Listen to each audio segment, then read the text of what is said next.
Welcome to Spanish Grammar Lessons by myself, Mr. Crucides. This is lesson number 7 on the imperfect tense. As ever with a verb tense, if you don't understand what the imperfect tense is in English, then it's going to be very difficult to get to grips with it in Spanish. We use the imperfect tense all the time without even thinking about it, but the imperfect tense is when you're describing an event that was happening or used to happen. So if you were to say, I was playing football, or I used to play football when I was young, there's two examples of the imperfect tense there. There we go. She was playing, she used to play. They were swimming, they used to swim. So was verb ing or used to verb. Okay, the formation of the Spanish imperfect tense is quite easy. All you have to do is take the verb stem, add the appropriate ending. But how do you get the verb stem in the first place? Well, I'm hoping you all know what an infinitive is. If you don't, then check out my lesson on infinitives. I think that's lesson number 1. And you need to know what the endings are. The endings are exactly the same as the endings for the conditional tense, which maybe if you've seen lesson 6 on the conditional tense, then you already know these endings. So, the verb stem, take the infinitive, the dictionary form of the verb, take off the ending, the AR, the ER or the IR, and you're left with the verb stem. Easy peasy. And then all you got to do is just chuck on the ending. So for AR verbs, actually the AR verbs, the endings are completely different from the conditional tense. So what I said before was not strictly true. So for the AR verb, take the AR away from the infinitive and add aba, abas, aba, abamos, abais, aban. Okay, so again you need to learn them in that order. So that's first person singular, the I ending, second person singular, the you ending, aba again, which is the third person singular, he, she or it. So the first person and the third person are exactly the same. So I used to play and he used to play would be the same in Spanish. Then you've got the first person plural, abamos, that's the we form. Then you've got the you plural, second person plural, abais, and the third person plural, aban. And that's the they form. For the ER and for the IR verbs, here are the endings: ia, ias, ia, iamos, iais, ian. Again, these are exactly the same endings as the conditional tense. If you don't know the conditional tense, then don't stress about it too much, but that's a completely separate lesson. So for the ER or the IR verb, take off the ER or take off the IR and add IA, IAS, IA, etc. Okay, so for the AR verbs, take off the AR and add aba, abas, aba, abamos, abais, aban. And for the ER and the IR, take off the ER and the IR and add the ia, ias, ia, iamos, iais, ian.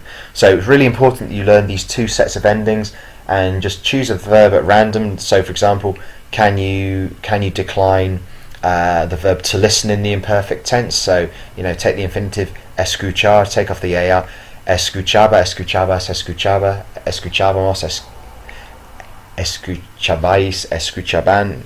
And can you do that with an ER or an IR verb like beber, bebía, bebías, bebía, bebíamos, bebíais, bebían. So with the ER and the IR verbs, make sure you take off those infinitive endings.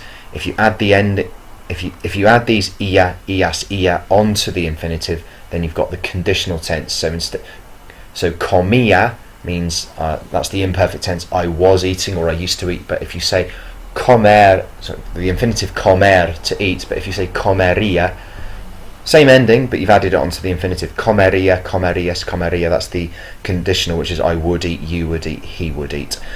We're doing the imperfect tense as was eating, used to eat. So don't confuse the two tenses. Okay, so I used to play, I was playing is jugaba. So you take the verb jugar, take off the AR, you've got the verb stem jug, and then you add on the aba. I used to eat, I was eating, the verb is comer, take off the ER, you've got com, but here we use ia, not aba, because this is from the ER group.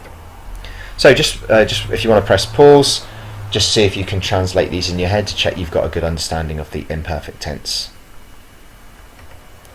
Note that there's two different ways you can translate them. As I said, you can say I was playing or used to play, was eating, used to eat. Both are good translations. Okay, this will really test you. So obviously you want to see the imperfect tense in action, perhaps English to Spanish rather than English to French though.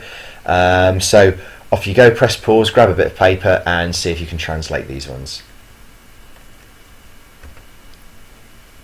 So escuchaba, visitaba, hacía, jugábamos, hacían, vivía, vivía.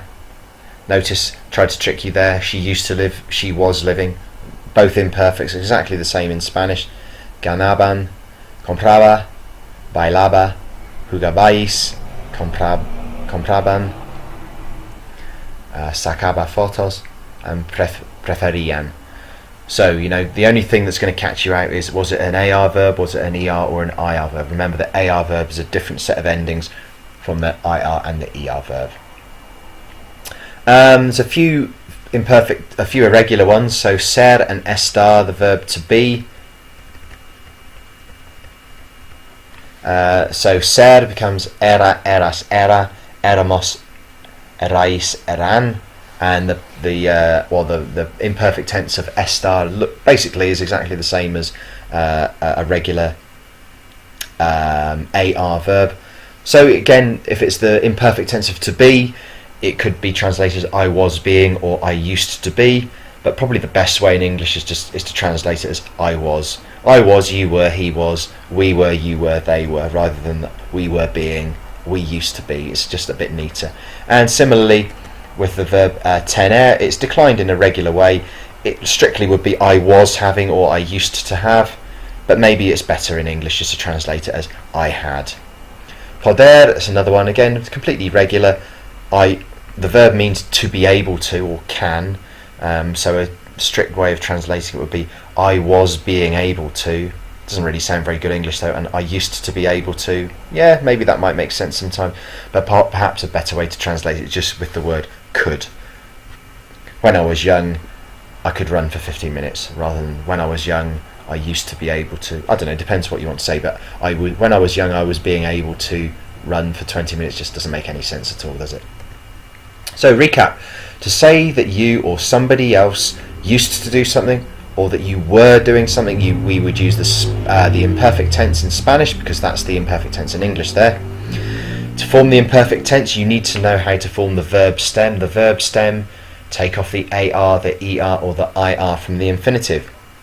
And then you need to learn the endings by heart. So for the AR verb, it's aba, abas, aba, abamos, abais, aban. And for the ER and for the IR group, it's ia, ias, ia, iamos, iais, and ian.